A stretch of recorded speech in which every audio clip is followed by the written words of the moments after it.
Olá, meus amigos. Hoje eu quero falar sobre a questão do pedido de desculpa do narcisista, né? Quase sempre um falso pedido de desculpa. Geralmente, quando o narcisista vai pedir desculpa por algo que é parte do transtorno dele, é claro que esse pedido será falso, porque o que faz um pedido de desculpa ser verdadeiro é um pedido de desculpa que, no mínimo, a condição mínima é que você peça desculpa para uma pessoa, se você tem condições de cumprir, se você não vai reiterar naquele erro, do qual você está se desculpando, né. O verdadeiro pedido de desculpa, ele precisa envolver uma certa dose de arrependimento, de remorso, de empatia, porque você está considerando os danos que você causou para outra pessoa, o prejuízo que você causou para outra pessoa, e não é o caso do narcisista, que ele vai no máximo, simular a empatia, a ele vai simular a empatia afetiva, porque na verdade, eu sempre explico, quando principalmente eu falo dos tipos de empatia, né, como eu faço no meu e-book O Perfil da Vítima do Narcisista Patológico, a gente diferencia ali, a gente explica que o que o narcisista utiliza é a chamada empatia cognitiva, também chamada de empatia fria.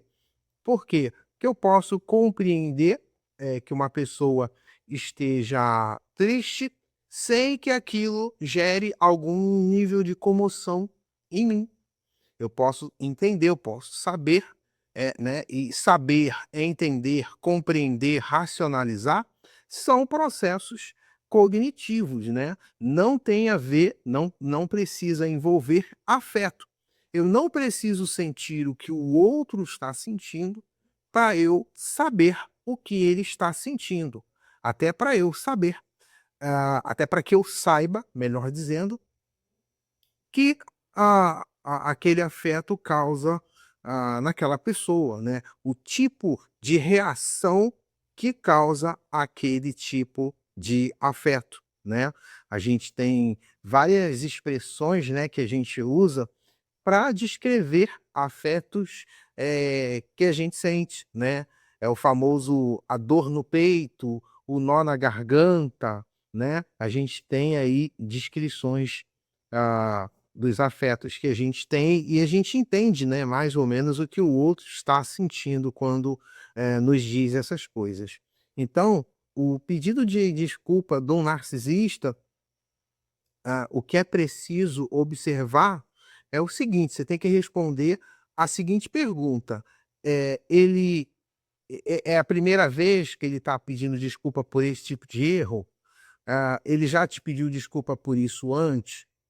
Ele e aí, ele pediu desculpa e ele voltou a cometer esse erro? Quantas vezes isso aconteceu?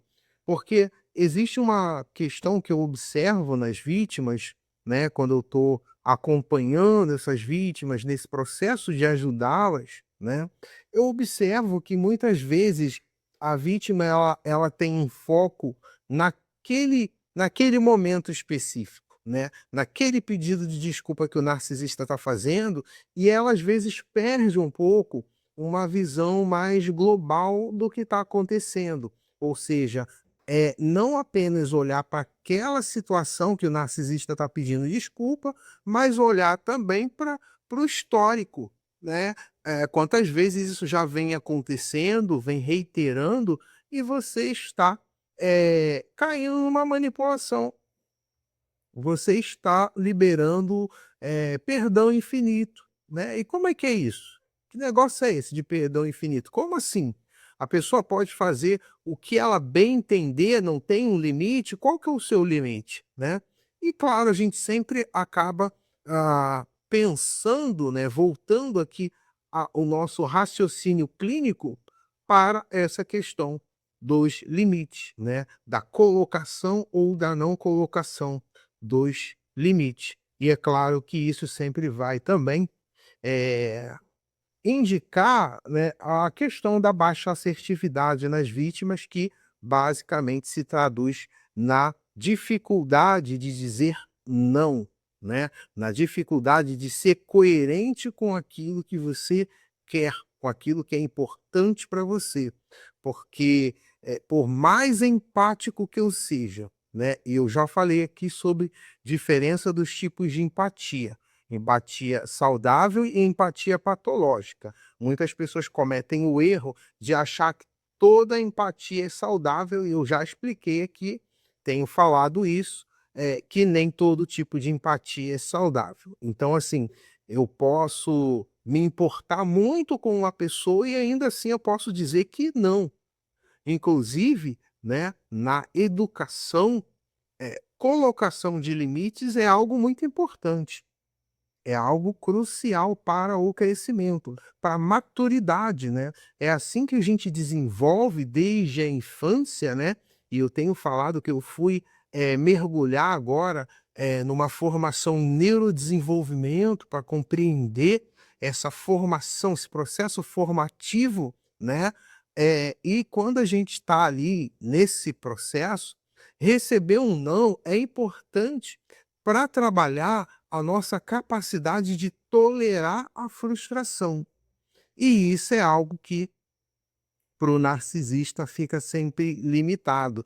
O narcisista, muitas vítimas falam isso, observam isso, que o narcisista geralmente ele tem uma imaturidade, é como se fosse uma imaturidade crônica, né? Ele não tolera muito bem a frustração, né? Muitos em sinal de contrariedade, eles já explodem, já vem aquela fúria, e aí fala alto, às vezes fala alto com a pessoa que está ali em locais público, né, expõe aquela pessoa a uma vergonha, né, expõe aquela pessoa ao ridículo. Isso tudo está dentro da tática de controle e de dominação do narcisista. Então, muito cuidado com o tipo de pedido de desculpa que está sendo apresentado para você, repetido muitas vezes e que não há uma mudança de comportamento e de atitude, né.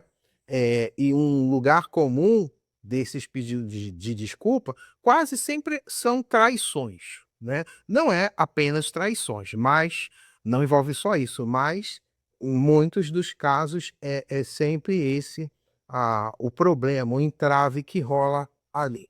Então muito cuidado, esse é mais um alerta que eu trago para vocês, para que você possa, né, mantendo essa atenção, se precavendo com esses pedidos aí, você possa estar a um passo a mais para estar aqui comigo vencendo o narcisismo.